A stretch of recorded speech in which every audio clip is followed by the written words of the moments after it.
60 நாட்களாக ஒரு மிக கடுமையான ஒரு மருத்துவ போராட்டம்.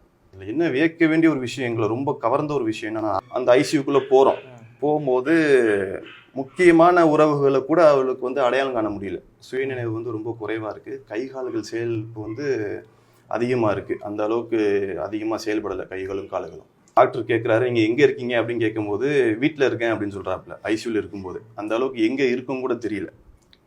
ஆனால் அந்த நேரத்தில் கூட கைகளை உயர்த்தி தக்பீர் சொல்லி தொழுதார் மகரிபுடைய வக்தில். அந்த அளவுக்கு ஒரு ஈமானி அவ்வளவு கொண்ட ஒரு ஆள்.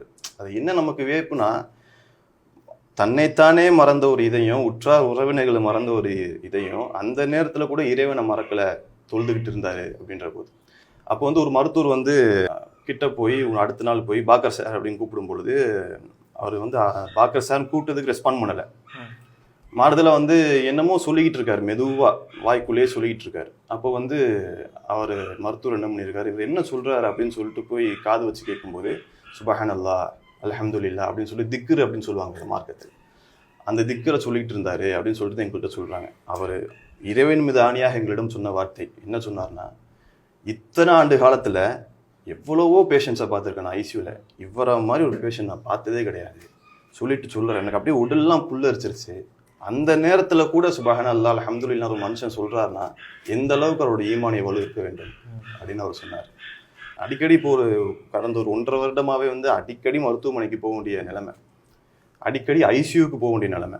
போவார், மீண்டு வந்துடுவார். அதாவது நம்ம அப்படி தான் இந்த முறையும் நினச்சோம். அது அல்லாஹ்வுடைய நாட்டு மது வேறுவாக இருந்தது. ஆனால் வந்து போகும்பொழுதெல்லாம் வந்து வெளியே வரும்பொழுது ஒரு பெரிய நர்ஸு பட்டாளமே வரும். அவங்க கூட எல்லாரோடையும் பழகி வச்சுருவாங்க. போய் எல்லாரோடையுமே இனிமையாக பழகி எல்லாரையோடையுமே ஒரு அந்யோன்யமாக ஆயிடுவாங்க. அந்த மாதிரி ஒரு இனிமையாக பழகக்கூடிய வார்ட் பாயாக இருக்கட்டும், நர்ஸாக இருக்கட்டும், மேல் நர்ஸாக இருக்கட்டும், டாக்டர்ஸாக இருக்கட்டும், எல்லாருமே போனோடனே இவரை பிடிச்சிரும். ஏன்னா ரொம்ப இனிமையாக பழகுவாங்க. அந்த மாதிரியான ஒரு நபர். ஸோ அந்த இன்ஃபெக்ஷன் வந்து பிளட்டில் கலந்த பிறகு இந்த செப்சிசீமியான்னு சொல்கிறாங்க. செப்சிசீமியான்னு சொன்னதுக்கப்புறம் கொஞ்சம் கொஞ்சமாக தோய்வடைகிறாங்க. தோய்வடையும் பொழுது ஒரு நாள் வந்து சரியாக சொல்ல வேண்டும் என்றால் துல்ஹிஜா மாதம் அப்படின்னு மார்க்கத்தில் சொல்லுவாங்க, இஸ்லாமிய இது பிரகாரம், கேலண்டர் பிரகாரம். நம்மளுடைய கேலண்டர் பிரகாரம் சொல்ல வேண்டும் என்றால் ஜூன் 20 மாலை 8:48 சரியாக வந்து வெள்ளி இரவு வந்து ஒரு பொன் முருகலுடன் ஒரு அவ்வளோ ஒரு ஆனந்தம் அவருடைய முகத்தில். அதோடு வந்து இறைவனுடைய அழைப்பை ஏற்றார். நாங்கள் கண்கூட அதை பார்த்தோம்.